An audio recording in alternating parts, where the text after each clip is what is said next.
Vamos abrir a palavra de Deus em 1 Coríntios, capítulo 11.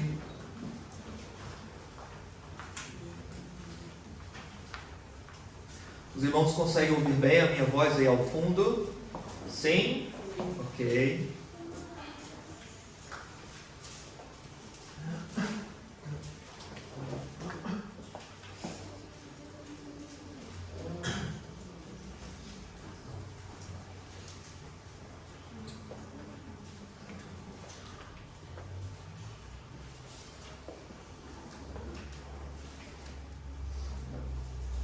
Primeiro aos Coríntios, capítulo 11.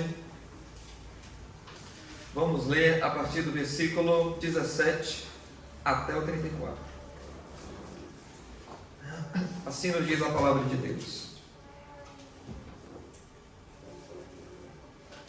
Vou usar outra versão.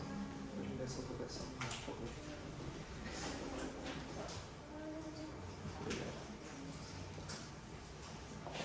Primeiro aos Coríntios, capítulo 11, do 17 ao 34, assim diz a palavra de Deus. Nisto, porém, que vou dizer-vos, não vos louvo, porquanto vos ajuntais, não para melhor, senão para pior. Porque, antes de tudo, ouço que, quando vos ajuntais na igreja, há entre vós dissensões, e em parte eu creio. E até importa que haja entre vós heresias, para que os que são sinceros se manifestem entre vós. De sorte que, quando vos ajuntais num lugar, não é para comer a ceia do Senhor. Porque comendo cada um, toma antecipadamente a sua própria ceia, e assim um tem fome e o outro embriaga-se. Não tendes porventura casas para comer e para beber? Ou desprezais a igreja de Deus e envergonhais os que nada têm? Que vos direi? Louvar-vos-ei? Nisto não vos louvo. Porque eu recebi do Senhor que também vos entreguei, que o Senhor Jesus, na noite em que foi traído, tomou o pão, e tendo dado graças, partiu e disse: Tomai e comei, isto é o meu corpo que é partido por vós, fazei isto em memória de mim. Semelhantemente também, depois de cear, tomou o cálice, dizendo: Este cálice é o novo testamento no meu sangue, fazei isto todas as vezes que bebedes em memória de mim. Porque todas as vezes que comerdes este pão e bebedes este cálice, anunciais a morte do Senhor até que venha. Portanto, qualquer que comer este pão ou beber o cálice do Senhor indignamente, será culpado do corpo e do sangue do Senhor. Examine-se, pois, o homem a si mesmo, e assim coma este pão e beba este cálice, porque o que come e bebe indignamente, come e bebe para sua própria condenação, não discernindo o corpo do Senhor.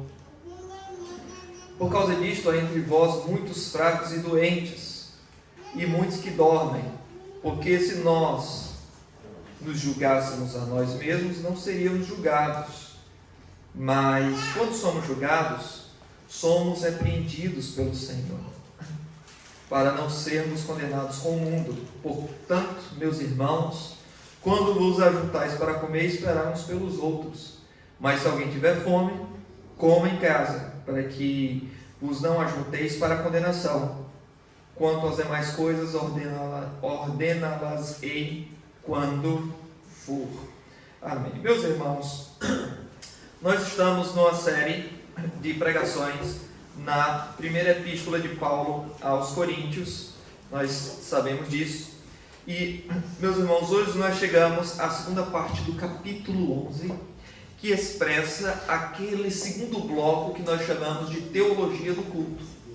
A partir do capítulo 11 até o capítulo 14, Paulo inicia uma nova fase na sua carta, em que ele vai agora responder e ensinar coisas concernentes ao culto a Deus, na qual a igreja de Corinto também estava a falhar, e falhar muito seriamente. Tá? Então, após Paulo encerrar aquele assunto acerca do véu, lembrem bem, como falamos na passada semana, as mulheres de Corinto, elas tinham um problema com a autoridade, problema com liderança, tá? E para elas, elas não queriam estar debaixo da submissão de ninguém, porque para elas bastavam a si próprias, mas elas não aceitavam a autoridade da palavra de Deus, que lhes ensinava que Deus estabeleceu uma hierarquia, tá? Assim como Deus é o cabeça de Cristo, o homem é o cabeça da mulher e Deus é o cabeça de todo homem. Tá? E nós vimos que isto não representa uma relação de superioridade e inferioridade. Por quê? Porque Cristo é Deus. No entanto, o Pai é o cabeça de Cristo. Não significa que Cristo é inferior ao Pai, ou que Cristo é menos Deus do que o Pai.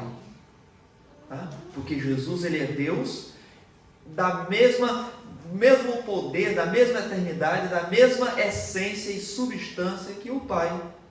No entanto, os papéis do Pai e do Filho na encarnação do nosso Salvador, do nosso mediador nesta terra, eram papéis distintos. E o fato deles terem papéis distintos e o Pai ser o cabeça de Cristo, não significa que Cristo era inferior. Da mesma maneira, segundo o entendimento do apóstolo Paulo, a mulher, o marido, o homem ser o cabeça da mulher não significa que o homem é mais importante e que a mulher é inferior, mas que são papéis distintos. E o próprio Cristo e a relação com o Pai são colocados como exemplo para isso, de que não é superioridade nem inferioridade, mas papéis diferentes, tá bom? Liderança e submissão apenas. Agora, meus irmãos, depois que Paulo trata destas coisas e é corrigido aquele protofeminismo que existia na consciência de muitas irmãs da igreja de Corinto, Paulo, depois que corrige isso, elas não aceitavam a liderança bíblica estabelecida por Deus no lar, nem na igreja. Tá? Elas não queriam somente igualdade, era mais do que isso, mas era isso também. E Paulo corrige esse entendimento mudando, em que havia no paganismo de Corinto que estava a entrar na igreja. Tá? Paulo, depois que corrige isso, agora ele vai tratar de um segundo aspecto que estava mal também no culto deles, que era a ceia do Senhor. E Paulo vai corrigir os crentes da igreja de Corinto acerca do modo como praticavam a ceia do Senhor. E ele, ao fazer isto, ele traz advertências e vários ensinamentos muito importantes, não só para eles, é claro, para nós também. E nós veremos estes ensinamentos aqui. O primeiro ponto que nós observamos, que está do versículo 17 até o versículo 20, é que o ajuntamento de alguns crentes na igreja pode ocasionar desonra ao nome de Deus, porque era isso que estava acontecendo em Corinto.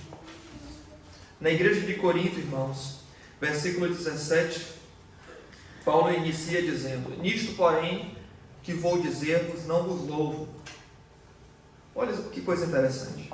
No versículo 17, ele diz que vai falar uma coisa diferente daquilo que ele falou antes. O porém aí, essa conjunção adversativa, exatamente a ideia de contraste, mudando o assunto com aquilo que ele falou antes sobre o véu. Agora ele vai tratar de um outro assunto. O porém é um marcador de mudança, de transição de assunto.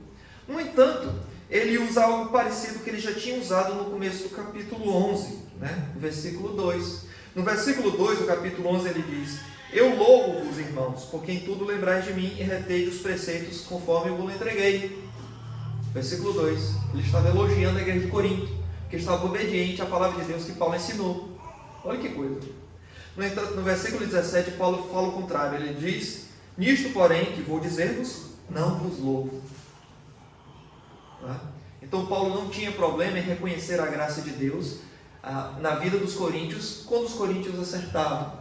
Mas quando eles erravam, Paulo era franco também. Agora, eu não posso elogiar vocês por causa daquilo que vou falar a seguir. E o que ele vai falar a seguir? Ele diz: porquanto vos ajuntais, não para melhor, senão para pior. E qual era o contexto comunitário do ajuntamento destes irmãos? Ele continua a dizer no versículo 18: porque antes de tudo ouço que quando vos ajuntares na igreja, há entre vós dissensões, e em parte eu creio. Irmãos, Paulo diz que esses irmãos, eles não eram dignos de serem elogiados, reconhecer qualquer qualidade naquilo que eles faziam em suas reuniões, porque havia divisões, dissensões dentro da igreja quando eles se reuniam.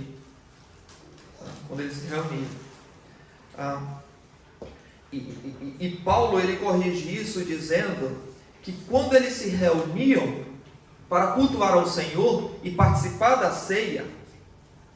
Tá? Versículo 20.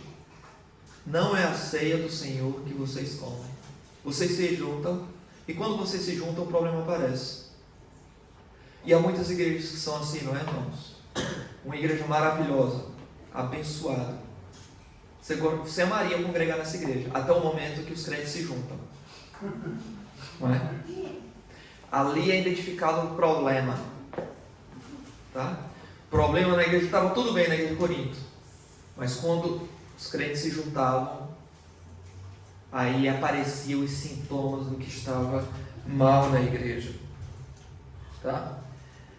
Ele diz que ouvia, ou seja, aquilo que estava acontecendo em Corinto já estava notório e chegou aos ouvidos de Paulo. Nós não sabemos bem como é que isso chegou aos ouvidos de Paulo. Muito provavelmente, nós vemos isso no capítulo 4, no 5 também, que havia algumas pessoas da casa de Cloe, que eram uma irmã da igreja de Corinto, e ela mandou algumas pessoas com uma carta para informar a Paulo aquilo que estava mal na igreja.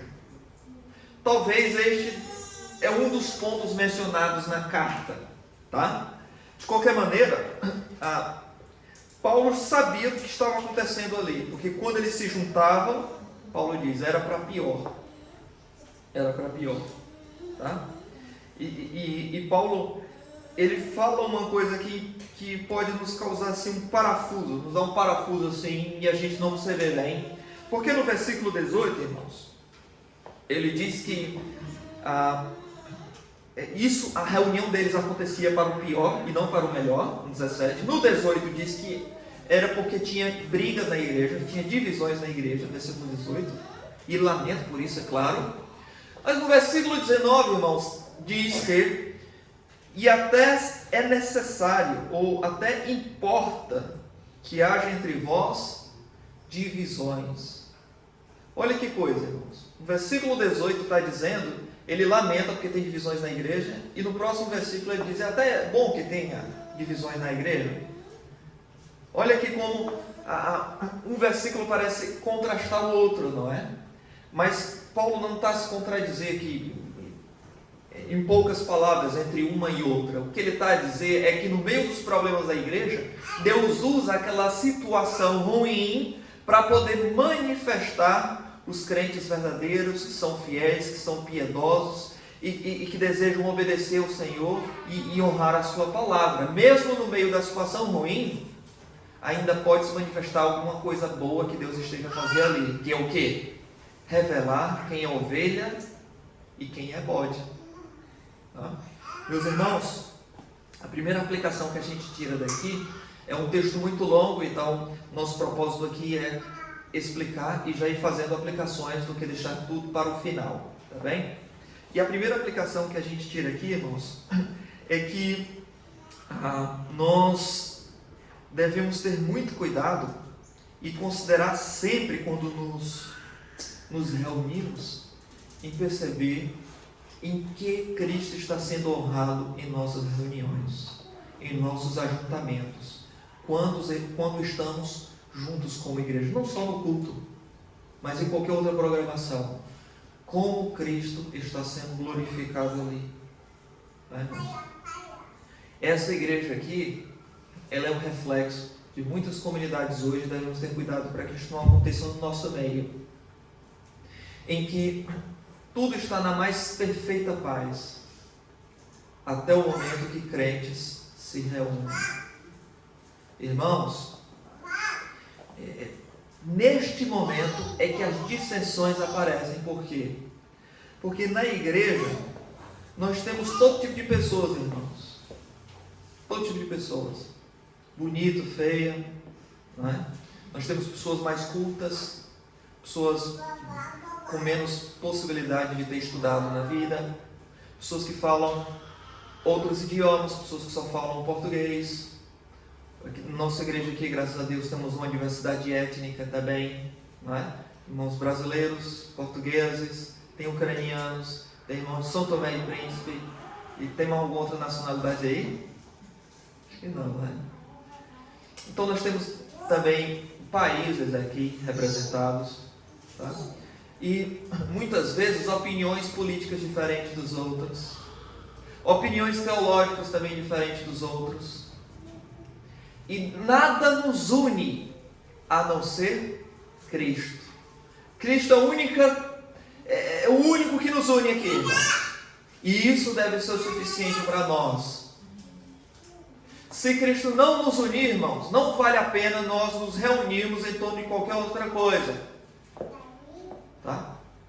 Há por aí igrejas só para imigrantes. Os irmãos sabem disso. Igreja só para brasileiro, igreja só para africano, ou só para português, e tem igreja só de ucranianos. Não é? Tem um problema. São livres para fazer isso. Mas a unidade étnica não deve ser o critério pelo qual nós devemos nos reunir, irmãos.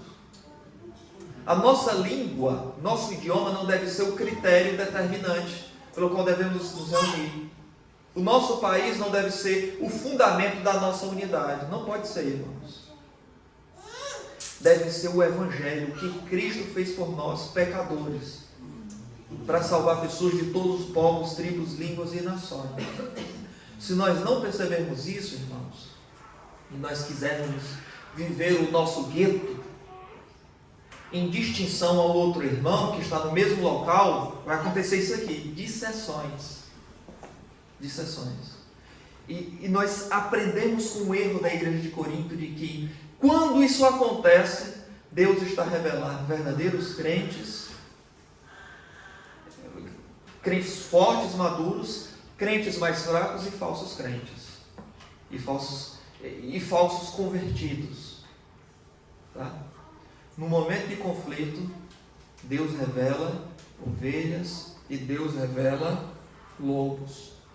Versículo 19, Paulo diz: é importante que isto aconteça, para que os que são sinceros se manifestem entre vós.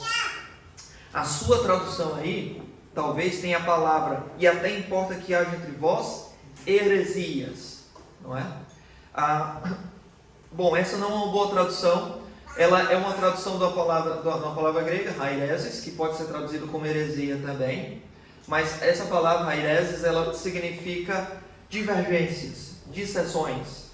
E parece ser, de acordo com o contexto, este é o significado mais legítimo aqui. Porque seria estranho, Paulo não está combatendo um falso ensino, uma heresia, um ponto herético defeituoso aqui nessa parte. Paulo não está a fazer isso. Ele vai fazer isso lá no capítulo 15. Tá? Pessoas que negavam a ressurreição de Cristo. Mas aqui Paulo está trabalhando com dissensões, com divisões, com divergências. Então a tradução de haireses para heresia parece ser um erro teológico do que propriamente um desvio da vida prática cristã, que esse é o problema deles. Tá? Então, e é estranho Paulo dizer assim: é até bom que tem heresia no meio da igreja, não é? Não é estranho isso? Não é? Então, a melhor tradução é que Paulo esteja a dizer: e até importa que haja entre vós essas dissensões. Tá? Porque o versículo 19, ele deve ser melhor compreendido à luz do versículo 18. Tá bom? Então, é assim que o contexto apresenta. Aqui está um princípio importante, irmãos. Devemos sempre considerar, quando nos juntamos, Deus é glorificado. Irmãos, é muito lamentável uma verdade que a experiência comum demonstra na vida da igreja, também está na Bíblia e na história da igreja, e alguns anitos na fé a gente percebe isso, que há crentes, irmãos, em que eles fazem mais mal ao corpo de Cristo quando ele está no culto, quando ele está com os irmãos, do que quando ele não está. Há determinados cristãos, irmãos, que eles contribuem mais para o crescimento, a edificação e a bênção do povo de Deus quando eles se fazem ausentes, do que quando ele está junto a outros. Essa é uma realidade. Tá? E como nós marcamos a nossa importância na igreja, de acordo com esse texto aqui. Quando nos juntamos, Deus ele é glorificado. Quando nós estamos presentes, seria muito melhor que você nem estivesse. Talvez o seu humor hipercrítico, tudo você gosta de criticar, ácido, reclama de tudo, nada está bom, todos estão errados, só você está certo, todos são hipócritas, só você que é piedoso. Isso que repele outras pessoas de você, que você chama de pureza doutrinária, de vida, essa forma desagradável. Quando você se junta com outras pessoas, Deus é glorificado nessa seu modo de vida cristão. Infelizmente, há muitos cristãos que quando se juntam com outros cristãos, eles não ajudam. Seria muito melhor, eles abençoariam mais a igreja com a sua ausência do que com a sua presença. Este é o primeiro princípio aqui. Como é que você abençoa a igreja de Cristo? É com a sua presença ou é com a sua ausência?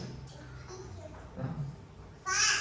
Versículo 21 ao versículo 22, nós observamos aqui que os coríntios, quando eles faziam o seu ajuntamento, o seu culto, para participar da ceia do Senhor, meus irmãos, versículo 21 e 22, Paulo diz: porque comendo cada um, toma antecipadamente a sua própria ceia, e assim um tem fome e o outro embriaga-se. Quando no versículo 21 ele diz: porque comendo cada um, toma antecipadamente a sua própria ceia, esse porquê aí, ele está justificando o versículo 19. Porque o versículo 19 ele diz, não é? Até importa que haja entre vós heresias ou dissensões, para que os que são sinceros se manifestem. Na sua tradução tem porquê, mas uma boa tradução é de sorte que. Porque Paulo, ele não está explicando mais algo relacionado às dissensões. Ele está explicando algo relacionado, versículo 18, ao ajuntamento da igreja. Se você entende que o versículo 20 começa com porquê, então ele está justificando o versículo 19, sobre as dissensões na igreja. Mas se você entende que agora Paulo vai falar sobre a ceia de forma mais aprofundada, então o versículo 20 está ligado com o versículo 18. E realmente essa segunda interpretação, ela é a melhor. Porque no versículo 20, Paulo fala que eles se juntavam para comer a ceia do Senhor. É o assunto do versículo 18. Tá? E então, no versículo 21 ele diz: comendo cada um, toma antecipadamente a própria ceia. Com antecipação. E assim, um tem fome e o outro se embriaga. Versículo 22, não tens porventura casa para comer e para beber? Ou desprezais a igreja de Deus, envergonhados que nada têm, que vos direi, louvar-vos-ei? Nisto não vos louvo. Alguns da igreja de Corinto, quando se juntavam, irmãos, além de ter divisões na igreja, eles se juntavam para profanar a ceia do Senhor. Para zombar de Cristo através da ceia do Senhor. Imagina, uma instituição que Deus estabeleceu, que Deus criou para a igreja. E as pessoas usam a criação de Deus, a ceia do Senhor, para pecar contra Deus. Era isto que estava a acontecer aqui. Tá?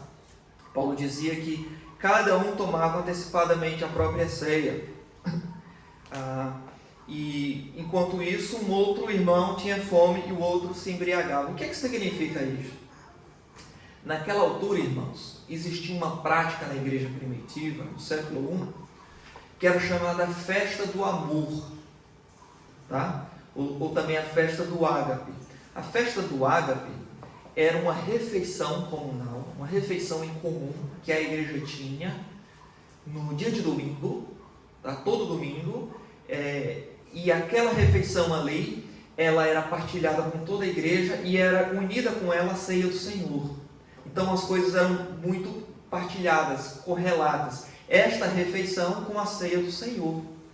Tá? Então, nesta festa do ágape, que acontecia um pouco antes do culto, na qual havia a ceia do Senhor, eles não participavam não só com um pedacinho de pão e um pouquinho de vinho, assim, como a gente faz hoje. Não era assim. Hoje é a ceia do Senhor. E o dia da nossa festa ágape. Aí eles levavam garrafas de vinho, eles levavam carne, pães, frutos, cereais e muitas outras coisas. E fazia-se ali um grande banquete e as pessoas levavam e comiam. Isso era uma prática muito comum no século I, no século II também. O livro de Judas, a epístola de Judas, inclusive, fala dessa festa, fala dos falsos mestres que se banqueteavam nas vossas festas solenes do amor. Então, era uma coisa muito comum que acontecia antecipadamente ao domingo, e ali tinha a ceia do Senhor, tá? E era isso que estava acontecendo na igreja de Corinto. O que estava acontecendo nessa festa aqui, na qual tinha a ceia, era o seguinte problema: as pessoas levavam a sua comida, antecipadamente levavam a sua comida, e os ricos, na igreja de Corinto havia uma aristocracia, tá bom? Mas havia também aqueles irmãos que passavam fome, em que praticamente o único dia da semana em que eles poderiam comer bem seria no dia que ele estaria com outros irmãos no domingo, participando dessa festa ágape, em que tinha a ceia do Senhor. Então, os ricos, aqueles que traziam mais alimento, eles participavam daquilo que eles traziam, comendo tudo, e os que vinham depois, meus irmãos, não encontravam nada, encontravam só casca de pão, tá? Só casca de pão, e iam para casa com fome. Havia a escravidão naquela altura, alguns cristãos eram escravos, tá? Então imagine aí, alguns chegavam mais tarde no culto, tá? Veio de um dia de trabalho, que era escravo, e vai direto para a festa do ágape para participar da ceia do Senhor, e quando chega lá, ele assiste a pregação inteira. Naquela época, o culto era coisa de 4 horas, pelo menos, e a pregação era pelo menos 2 horas, tá? Lembre da pregação de Paulo, que ele pregou, virou madrugada, o jovem Eutico caiu, ele ressuscitou o Eutico, e depois agora vamos voltar para a segunda parte do sermão. Lembro disso, né? As pregações eram demoradas ali, e as pessoas amavam isso. E então, depois de tudo isso, essa pessoa termina o culto, ela vai para casa com fome. Imagine aí, era isso que estava acontecendo. O problema não era comer demais, ou beber vinho demais. O problema é que através daquela glutonaria e daquela embriaguez, a ceia do Senhor é profanada. Tá? As pessoas mais pobres da igreja eram discriminadas. Tá? E o nome de Cristo naquele culto era blasfemado. Blasfemado. A ceia do Senhor não era praticada com a devida reverência e solenidade que era necessária ali. Tá bom, irmãos? No entanto, Paulo ele deixa isso muito claro: nisto não vos louvo. É assim que ele termina o versículo 22. Tá? Além disso, meus irmãos, no versículo 23 ao versículo 26, nós observamos ali o fundamento do ajuntamento solene. Antes de nós chegarmos ao fundamento para o culto em que a ceia do Senhor está ali presente, observe bem que no versículo 21 e versículo 22, Paulo diz que aquela atitude dos crentes de Corinto era uma atitude que apresentava o seu desprezo contra a igreja de Deus. Imagine no culto, na hora de começar, algumas pessoas estão panturradas, colocando comida para fora. Alguns líderes na igreja estão embriagados na hora de dirigir e participar do culto. E os mais pobres, famintos, que vieram depois para participar do pequeno almoço com os irmãos da igreja, eles vão para casa, voltar para os seus duros trabalhos com muita fome. Paulo diz que isto é um desprezo à igreja de Deus. Tá? Só um adendo aqui, irmãos.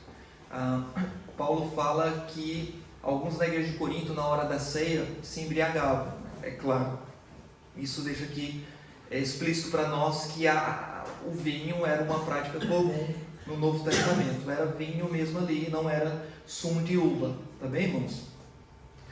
Então, era essa a prática. É claro que depois algumas igrejas mudaram isso, mas vinho no culto, na ceia do Senhor, era uma prática cristã muito antiga. Nós vemos aqui e também na época de Jesus. Tá? Não tem como alguém se embriagar aqui com sumo de uva, né? Realmente era vinho. Do versículo 23 até o versículo 26 tem um fundamento do ajuntamento solene, o culto ao Senhor na qual tinha ceia. Qual é o fundamento? Primeiramente, versículo 23, Paulo diz: porque eu recebi do Senhor o que também vos ensinei, ou, como diz noutra tradução, o que também vos entreguei. Então o apóstolo, ele era responsável por ter revelações canônicas, aqui dali tinha autoridade da parte de Deus para outras pessoas. Segundo lugar, os apóstolos, eles recebiam doutrinas. Os apóstolos, eles eram escritores de Bíblia, tanto eles como pessoas associadas a eles, tá? Associadas ao colégio apostólico, tá? Então eles recebem este conteúdo que receberam do Senhor e eles repassavam, tá bom? E o que foi que o apóstolo Paulo repassou para a igreja de Corinto e para as demais igrejas apostólicas, fundadas por apóstolos? O que foi? Versículo 23, que o Senhor Jesus, na noite que foi traído, tomou o pão, e então ele vai explicar o fundamento da ceia do Senhor. Primeiramente, ele apresenta o autor da ceia do Senhor. Quem foi que criou a ceia do Senhor? De quem foi essa ideia? A Bíblia diz aqui: o Senhor Jesus. Tá? Eu recebi do Senhor que também vos entreguei, que o Senhor Jesus, o autor é Jesus. Irmãos, nós não praticamos a ceia do Senhor porque nós gostamos somente. Tá? Nós praticamos porque isto é uma ordenança. Cristo, ele inventou a ceia. Então, se você não gosta de participar da ceia do Senhor, você tem que reclamar com quem criou, né? Algumas pessoas não gostam das criações de Deus, não é? Por exemplo, quem foi que criou o nome igreja?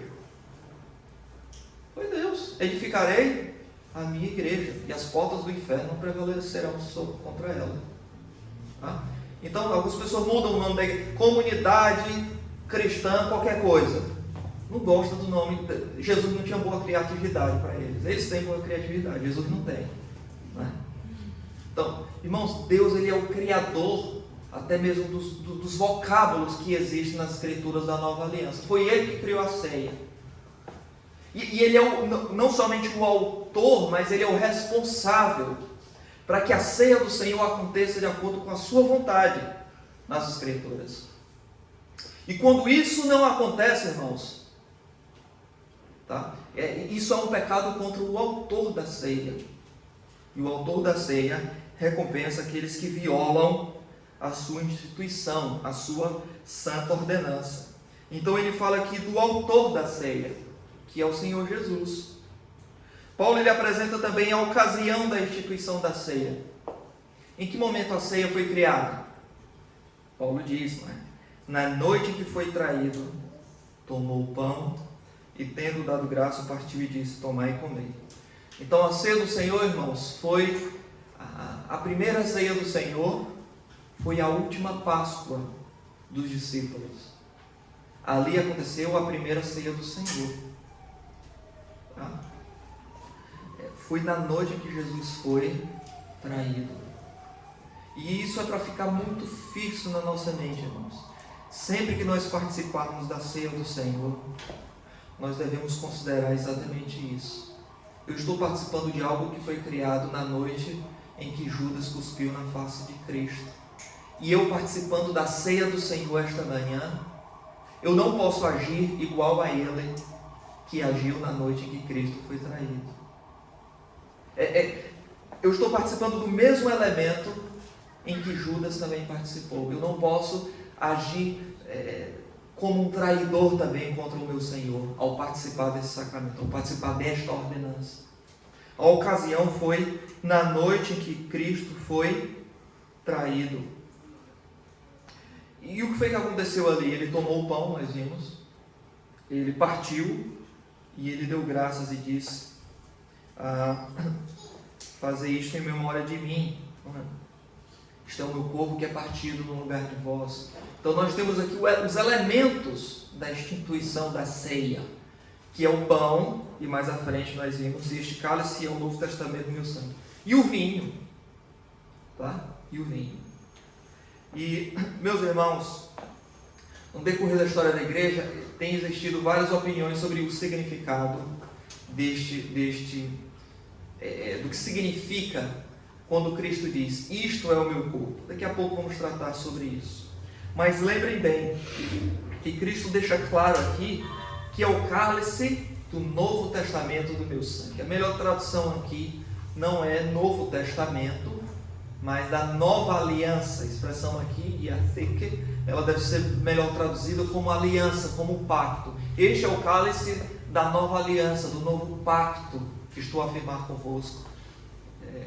Um derramamento do sangue. Por quê, irmãos? Porque havia uma relação mais próxima de derramamento de sangue com aliança do que derramamento de sangue com testamento. Que a pessoa poderia deixar um testamento e não ter sido assassinada, não é? Simplesmente ela morreu de morte natural e deixou o testamento. Mas o derramamento, essa expressão derramamento de sangue na Bíblia, implica assassinato, morte infligida mesmo, tá? Então a ideia de derramamento de sangue tem mais a ver com aliança, porque o próprio autor de Hebreus diz que sem derramamento de sangue não há remissão dos pecados. Também o sangue de Jesus posteriormente vai ser chamado sangue da eterna aliança. Então tem mais a ver sangue com aliança do que sangue com testamento na Bíblia, tá bem? Então a melhor tradução é: este é o cálice da nova aliança no meu sangue. Fazei isto todas as vezes que beberdes em memória de mim. Tá? Porque todas as vezes que comerdes este pão e beberdes este cálice, anunciais a morte do Senhor. E aqui algo muito importante, irmãos, é que na ceia do Senhor nós temos um tipo de pregação. Vocês não sabiam? Nós temos vários tipos de pregação. Cristo era a pregação encarnada da parte de Deus para os homens, quando Ele estava em sua encarnação aqui na terra. Quando nós ouvimos um sermão pronunciado, é a palavra pregada oralmente aos irmãos. Mas a ceia do Senhor, irmãos, é um tipo de pregação também. O texto aqui nos diz, o Senhor diz: todas as vezes que comerdes este pão e beberdes este cálice, anunciais a morte do Senhor. E o interessante é que o verbo usado aqui para essa palavra anunciais, né, ele foi repetido por Paulo lá no capítulo 9, versículo 14. Ele usa o mesmo verbo grego lá para dizer: assim ordenou também o Senhor que os que anunciam o Evangelho vivam o Evangelho. O que isso significa, irmãos? É que quando existe a ordenança da ceia no culto de domingo, significa que não é só algo que nós fazemos visivelmente, mas é uma pregação, é um anúncio da morte do Senhor. Toda pregação, todo momento da ceia do Senhor é um tipo de pregação visível. Nós estamos visivelmente pregando, embora sem palavras, mas a administração da ceia do Senhor, através do pão e do vinho, nós estamos a dizer acerca do Evangelho. A prática da ceia do Senhor é uma pregação visível do Evangelho. Uma pregação visível do Evangelho. Anunciais a morte do Senhor. E é estabelecido aqui a duração ou a expectativa deste sacramento, desta ordenança praticada pela igreja, porque ele diz: anunciais a morte do Senhor até que venha. É claro, o pronome aqui está subentendido, né? Até que Ele venha. Então, até quando é que nós devemos praticar a ceia do Senhor, irmãos? Até quando Cristo vir. Durante o período da história da igreja, um século depois da Reforma, apareceu um grupo religioso chamado os Quakers, que hoje está conhecido por causa daquela veia, a veia Quaker. Já viram a veia Quaker? Aquele homem de chapéu. Só se os irmãos fazerem essa ligação. Quem conhece, quem não conhece também não tem problema. Então, aquilo dali era um grupo religioso, Quaker. O significado ali basicamente são os tremedores. Tá? Eles no culto, a quem trazia a palavra, eles não estudavam, era uma palavra trazida na hora, e eles se levantavam, eles diziam que eram tomados por uma luz interior, e eles traziam uma pregação espontânea. Era assim.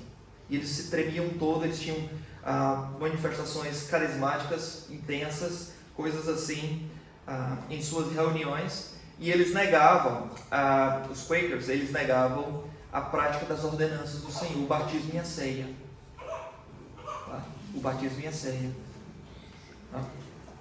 Mas no século XIX para o século XX, um outro grupo, claro, mais radical, chamado de dispensacionalismo, mas é o ultradispensacionalismo, que faz uma diferença de Israel para a igreja. Deus cumpre suas promessas só com Israel, isso não tem nada a ver com a igreja. Deus tem promessa só com a igreja, que não cumpre com Israel, e coisas assim. Pessoas que fazem muita distinção entre Antigo e Novo Testamento. Tá? Esses irmãos, eles começaram a entender que Cristo ele estabeleceu essa nova aliança com quem inicialmente? Jeremias 31. Eis que firmarei uma nova aliança com a casa de Israel e com a casa de Judá, conforme a aliança que fiz com seus pais, que invalidaram a minha promessa. Aí ele começa a falar dessa nova aliança, Jeremias 31. Mas com quem? Com a casa de Israel e com a casa de Judá. A nova aliança. Tá? E Jesus ele participa da ceia dizendo, este é o cálice da nova aliança. Ele está falando isso para quem? Para os discípulos, que eram judeus. Mas o texto bíblico diz que ele veio para o que eram os seus e os seus não receberam, mas todos quantos receberam deles o poder de serem feitos filhos de Deus. Então, uma vez que os judeus não quiseram Cristo ele adiou esse reino que ele prometeu e jogou para o futuro. Quando Jesus vier a segunda vez, vai começar uma nova fase do reino de Deus, chamado milênio, ainda não é a eternidade, e lá ele vai tratar só com o povo de Israel, e vai reinar a partir de Jerusalém. E naqueles dias, a ceia do Senhor vai voltar a ser praticada, porque a nova aliança vai acontecer no milênio, segundo estes irmãos do ultradispensacionalismo. E até lá o que acontece? A igreja não tem que participar da ceia, segundo esses irmãos, porque a ceia dizia respeito a uma nova aliança que foi prometida à casa de Israel e à casa de Judá. Como a igreja não é Israel, Deus tem promessa só para Israel e promessa só para a igreja, então a igreja não tem que participar do cálice da nova aliança, porque Deus tem nova aliança com a igreja, com os gentios. Olha só para onde que vai esse pensamento. É claro que está absolutamente errado, irmãos. Porque Paulo não está falando com judeu aqui, tá? 1 Coríntios 11. Paulo está falando com gentios, irmãos. Está falando com pessoas de fala grega. E dizendo que eles participem do cálice da nova aliança. Agora, nos seus dias. E é isso que nós fazemos. E outra coisa, o texto nos diz que isso deve acontecer até que Jesus venha. Não antes disso. É por isso que nós participamos da ceia até hoje, irmãos. E nós participamos esperando Cristo vir. Os judeus que não creem ainda hoje que Cristo é o Messias, não é? Alguns deles, na verdade a maioria, até onde eu sei, existe uma prática, quando eles participam do Pessah, não é? Da Páscoa deles, em deixar a porta aberta na expectativa de que o Messias entre. Tá bem? Alguns irmãos conhecem essa tradição? O Paulo conhece. Deixar a porta aberta na expectativa de que a qualquer momento o Messias pode entrar. É simbólico, mas existe essa expectativa judaica também. Irmãos, para nós Jesus já veio. Na verdade ele vai vir, o Messias já veio, na verdade ele vai vir a segunda vez. Mas a expectativa em nós deve permanecer até que ele venha. A gente poderia até fazer isso na ceia, até que venha. Não é? Os vikings antigos, Skol, né? Poderíamos erguer o cálice e dizer até que venha, na verdade, porque a ceia do Senhor, irmãos, é festa, é celebração, é momento de contrição, de arrependimento de pecados, mas é festa também, porque o Senhor Jesus disse: não mais beberei do fruto desta vide até que eu venha e beba novamente convosco no reino de meu Pai. Então nós bebemos, participamos da ceia até que Jesus venha. E quando Jesus vier, vai acabar? Não. Vamos participar da ceia com Ele sentado à mesa. E não vai ter mais um traidor no meio da mesa. Tá? Porque o antigo traidor já se foi, mas o traidor que existe dentro de nós também já foi deixado para trás, porque as primeiras obras se passaram e tudo se fez novo. É novo céus e nova terra. É uma nova mesa. Tá? Anunciais a morte do Senhor até que venha. E então no versículo 27 ao 34, Paulo termina ali seu argumento trazendo ensinos e advertências para a correta participação da ceia do Senhor. Vejamos.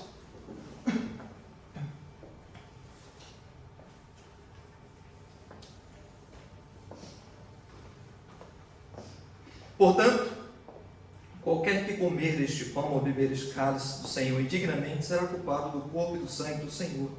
Examine-se, pois, o homem a si mesmo, e assim coma deste pão e beba deste cálice. Porque o que come e bebe dignamente, come e bebe para a sua própria condenação, não discernindo o corpo do Senhor. Por causa disto, há entre vós muitos fracos e doentes e muitos que dormem, porque se nós julgássemos a nós mesmos, não seríamos julgados. Mas quando somos julgados, somos repreendidos pelo Senhor, para não sermos condenados com o mundo. Portanto, meus irmãos, quando vos ajuntais para comer, esperai uns pelos outros. Mas se alguém tiver fome, coma em casa, para que não vos ajunteis para a condenação. Quanto às demais coisas, ordená-las-ei quando for. Meus irmãos, nós temos aqui alguns ensinos preciosíssimos de Paulo sobre a ceia do Senhor, e advertências também. Tá? O primeiro é que Paulo fala que qualquer um que comer esse pão e beber do cálice do Senhor indignamente será culpado de atravessar o lado de Jesus novamente. Será réu do corpo e do sangue do Senhor.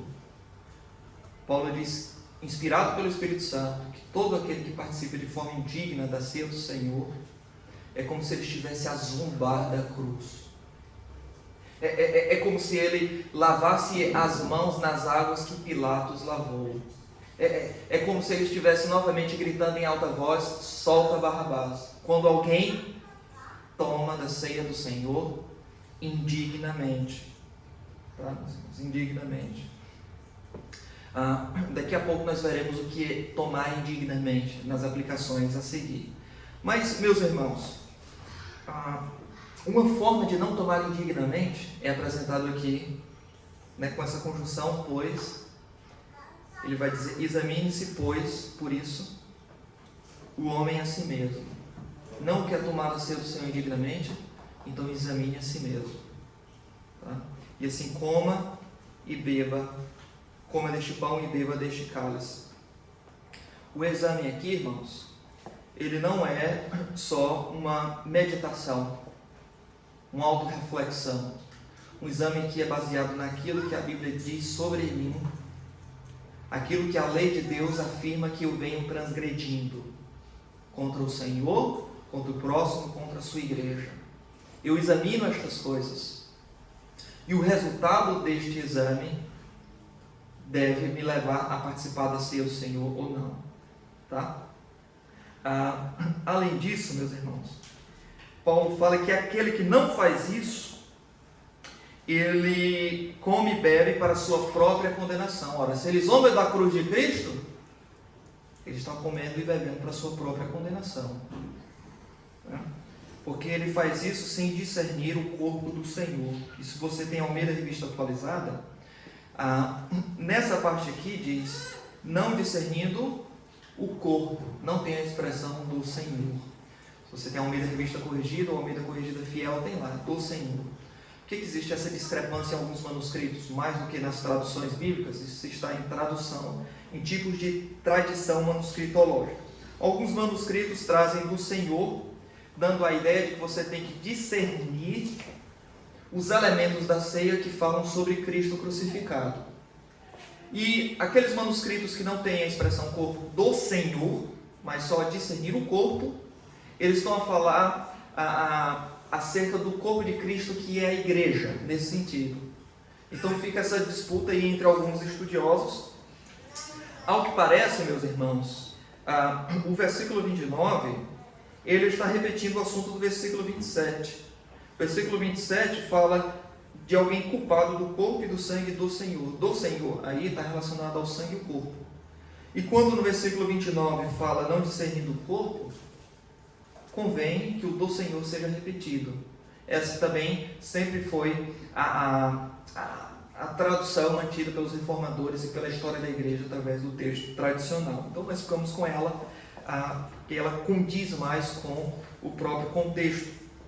Tá? E Paulo diz que porque alguém tomava de forma irreverente, sem a devida solenidade, respeito e sem discernir o corpo, tá?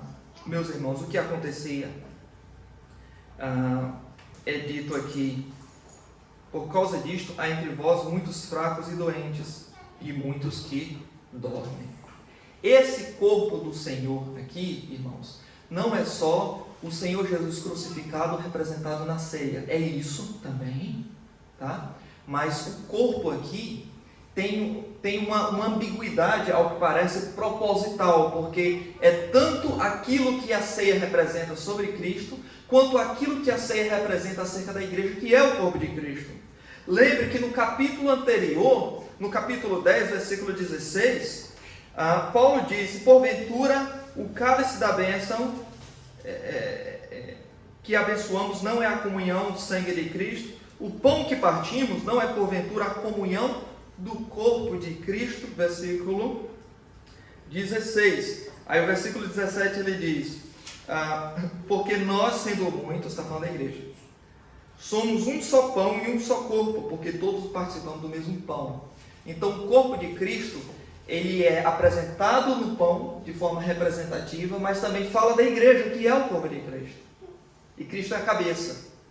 Tá? Então, sem discernir o corpo aqui, é tanto você considerar aquilo ali como se não fosse nada, e não representando o corpo de Cristo imolado por você, como também discernir o corpo também significa você não estar em harmonia com o corpo de Cristo, com a igreja de Cristo. Significa basicamente estas duas coisas. Há uma ambiguidade proposital aqui, muito provavelmente ensinada por Paulo aqui, para falar que nós devemos participar da ceia do Senhor, entendendo o significado daquilo em relação à obra de Cristo e a nossa relação com a igreja, que é o corpo de Cristo. Algumas pessoas não faziam isso, e era por isso que naquela igreja havia muitos fracos. Fracos aqui pode ser tanto fisicamente como espiritualmente, pode ser as duas coisas. Na igreja de Corinto, pessoas não tratavam a ceia de qualquer maneira e tomavam a ceia como se fosse uma coisa só dela e Deus, e que não tivesse nenhuma relação com a igreja na qual elas pertencem. Paulo diz: havia também por causa disso pessoas doentes na igreja que tratavam a ceia assim, e também não poucos que dormem. Dormir aí, irmãos, não é tirar um cochilo, uma soneca. Dormir aí é morrer. É um eufemismo no Novo Testamento para falar de morte. Tá bem? Então, Paulo diz que porque algumas pessoas não estavam tratando a ceia do Senhor como deveria ser tratado, havia na igreja pessoas que estavam doentes e havia morto dentro da igreja. Deus tinha matado pessoas dentro da igreja porque estavam sendo irreverentes, não estavam considerando a seriedade da ceia do Senhor. Olha que coisa solene, não é, irmãos? Que coisa solene, tá? E Paulo diz: julgue você mesmo, examine você mesmo. Se você examinar você mesmo, você não vai ser julgado. Como assim? Aí existe uma elipse que a gente chama, a ideia é basicamente um passivo, o verbo está na voz passiva e quem age é Deus, só que o sujeito não está presente aí. Por exemplo, quando o texto diz assim, versículo 27, né? Versículo 27? Não, versículo 31. Se nós julgássemos a nós mesmos, não seríamos julgados. Como assim não seríamos julgados? Se nós estamos a julgar nós mesmos.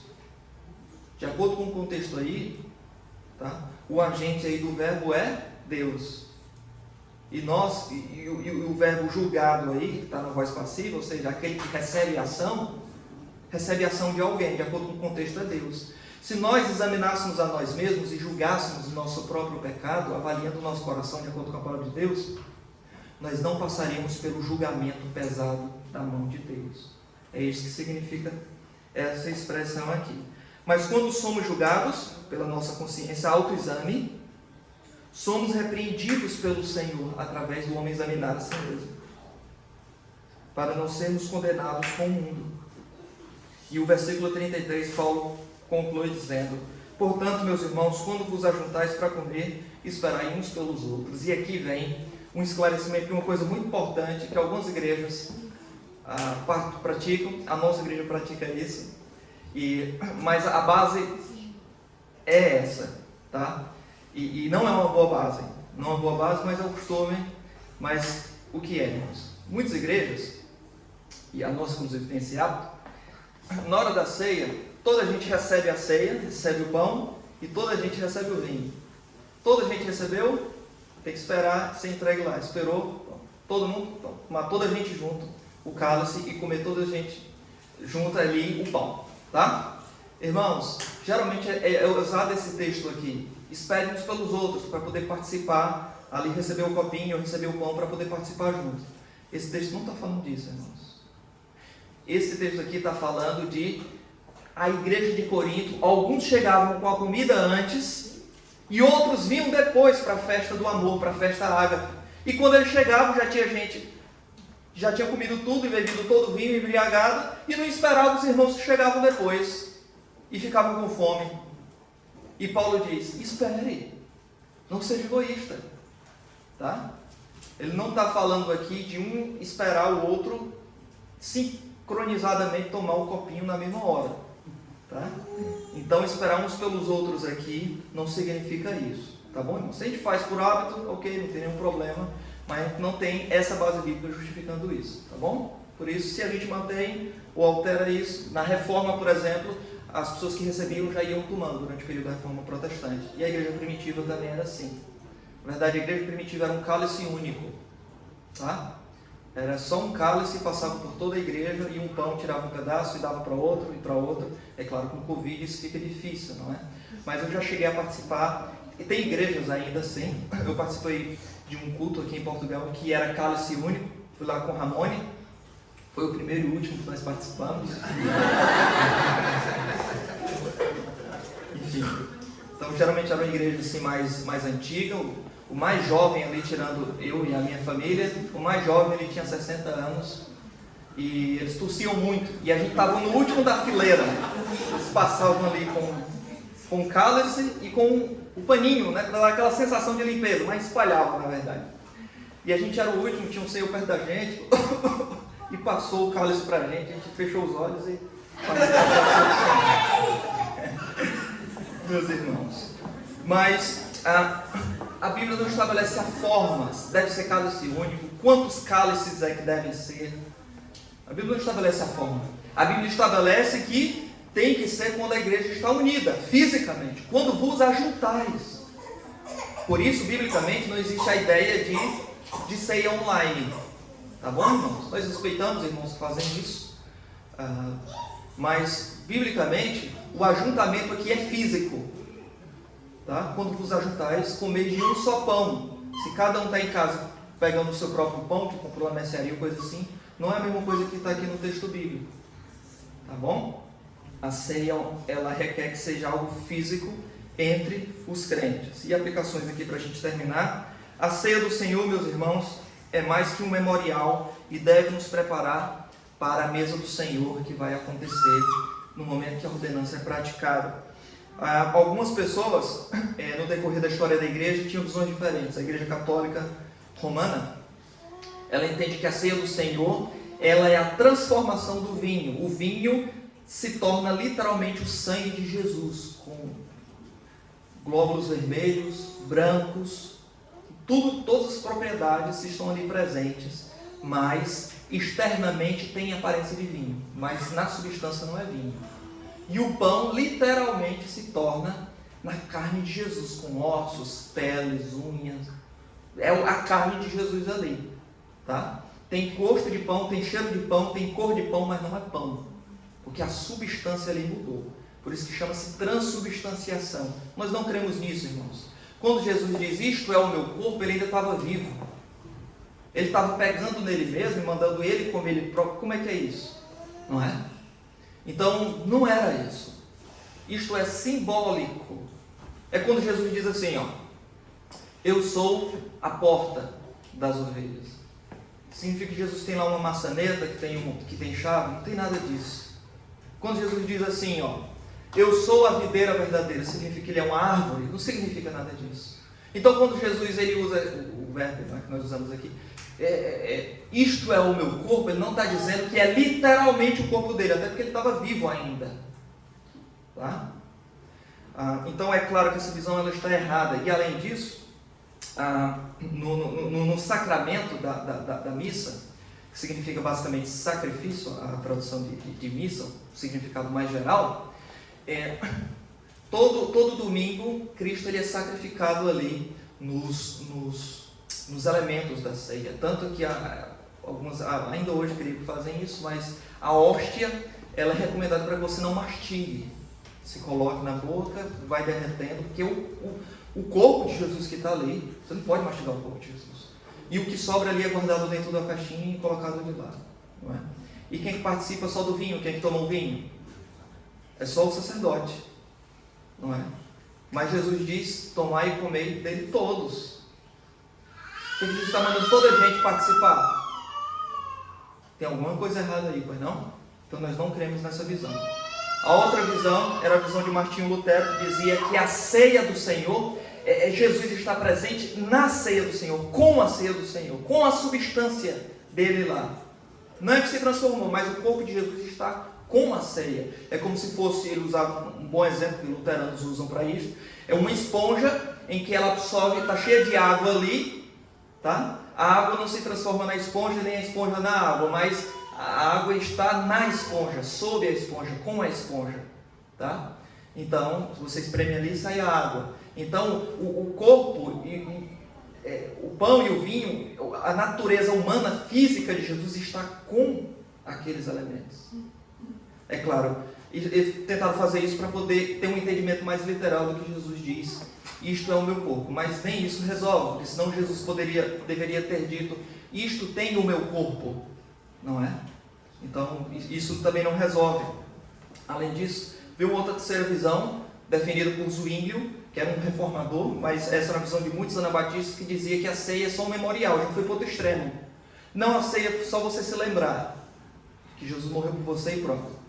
Essa visão, inclusive, mantida por muitos evangélicos e muitas igrejas batistas, a ideia de que é só você se lembrar, é só um memorial. Mas originalmente essa não era a visão da igreja primitiva, nem dos reformadores, nem dos primeiros batistas. Por quê, irmãos? Porque na igreja aqui de Corinto, nós vimos que aqueles que participavam das ordenanças de forma indigna estavam doentes, tinha gente que estava morrendo lá. Se é só você se lembrar, então qual é a reação física que esse ato espiritual vai ter sobre você? Nenhuma, é só lembrar. É claro que existe um elemento espiritual envolvido ali. Não ao ponto do pão e do vinho se transformar literalmente no corpo e no sangue de Jesus, como a Igreja Católica ou os luteranos creem na consubstanciação de algo parecido. Mas também a gente não pode dizer que é só memorial. É memorial também, mas não é só isso. Então veio a visão dos reformadores, Busser, Calvino e muitos outros. A própria Confissão de Fé Batista defende essa visão aqui, de que Cristo está presente espiritualmente na ceia.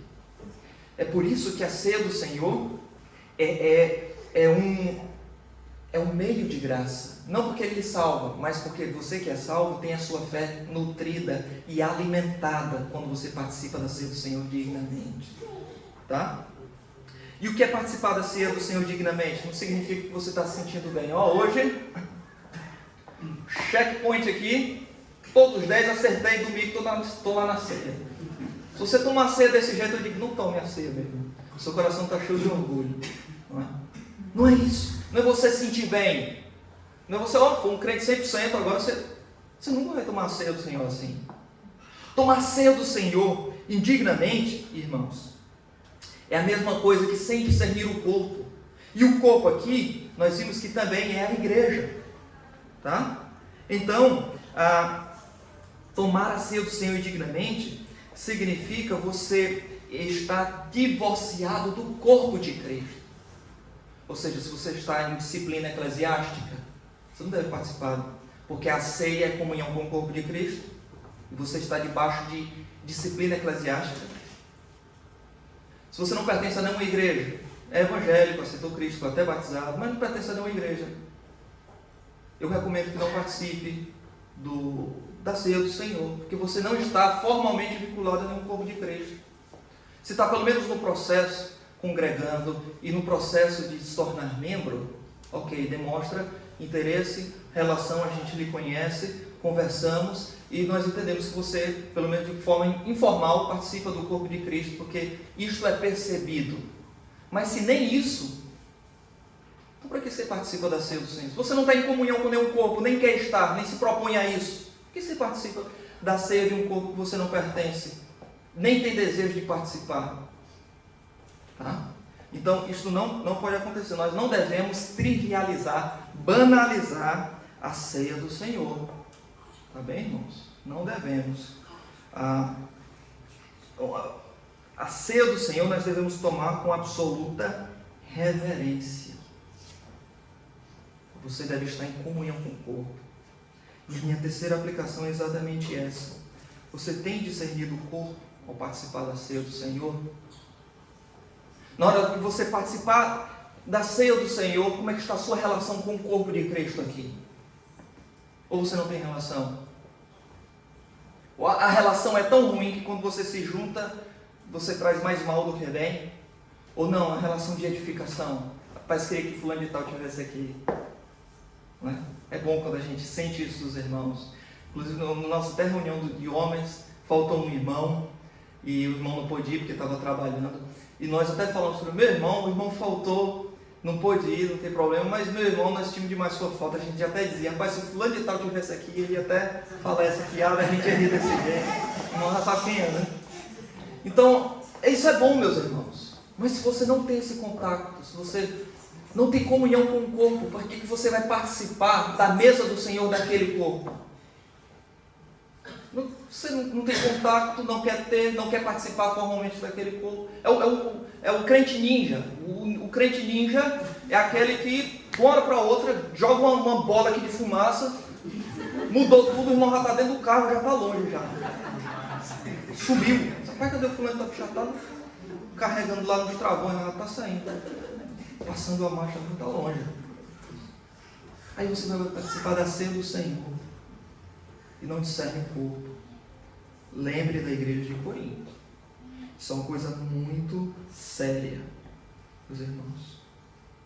E em último lugar, a ceia do Senhor, ela tem 3 aspectos. A ceia do Senhor, ela tem seu elemento soteriológico. Ela tem vários, mas pelo menos quero focar 3. Porque ela fala daquilo que Cristo fez por nós, em termos de salvação, morrendo por nós. E nós lembramos bastante disso quando participamos da ceia do Senhor. E devemos mesmo pensar nisso. É lamentar os nossos pecados. Não é só no dia da ceia, não, irmãos. É no dia anterior. É no início da semana. Na segunda-feira, a gente já começa a pensar, no próximo domingo vai ter ceia do Senhor.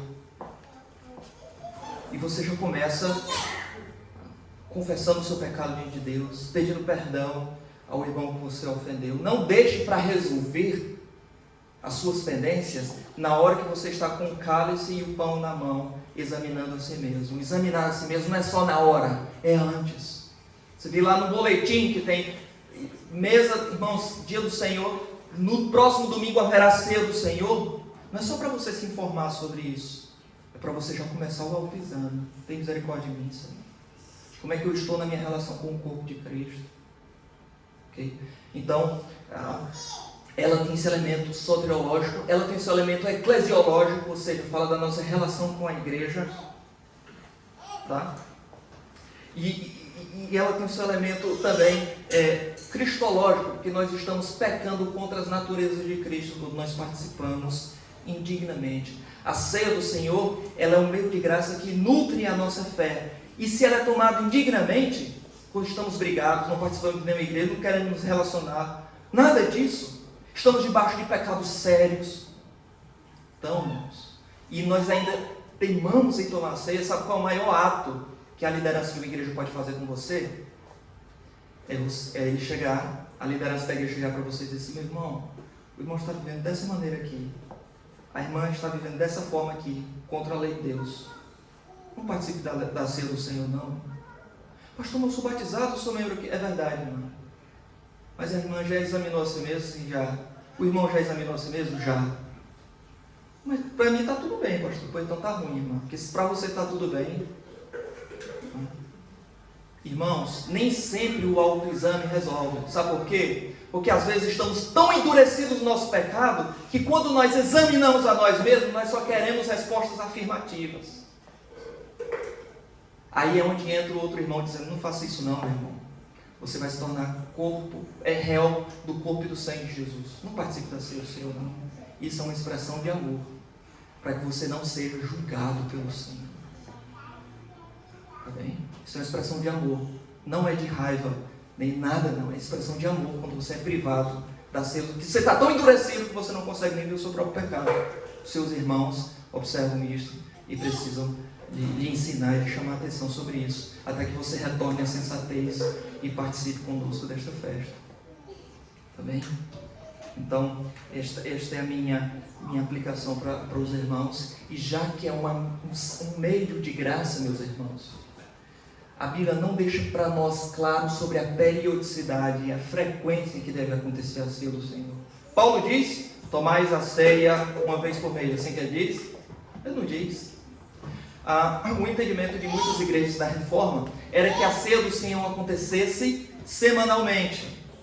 Pastor, mas vai banalizar, a gente não vai ver a importância da ceia. Não, irmãos, exatamente o contrário. Quando a palavra do Senhor... Qual é o elemento mais importante do culto? Todos são importantes, mas o pontual do que é? A pregação.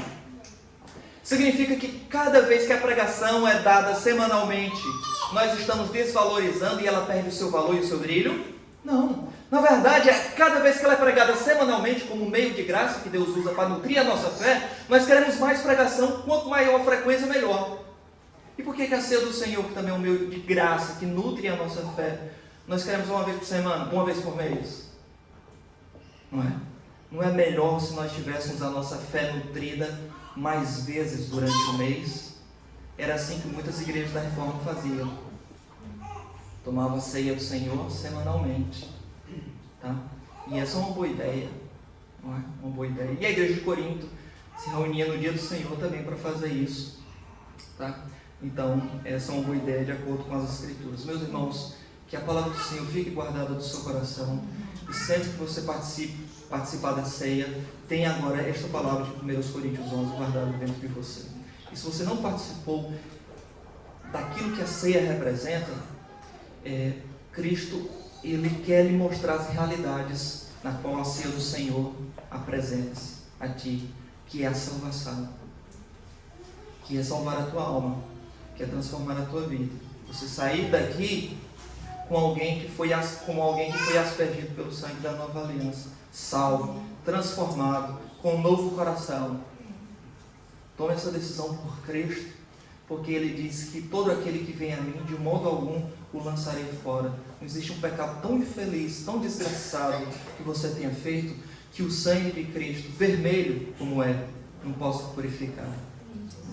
Ele pode salvar o mais desgraçado pecador. E se você tem se considerado assim, é porque a obra do Espírito Santo já tem trabalhado na tua vida. Se você tem se enxergado dessa maneira, é porque Deus já começa a trabalhar arrependimento em você. Que Deus te conceda graça e te salve. Quero chamar os irmãos aqui do grupo de louvor.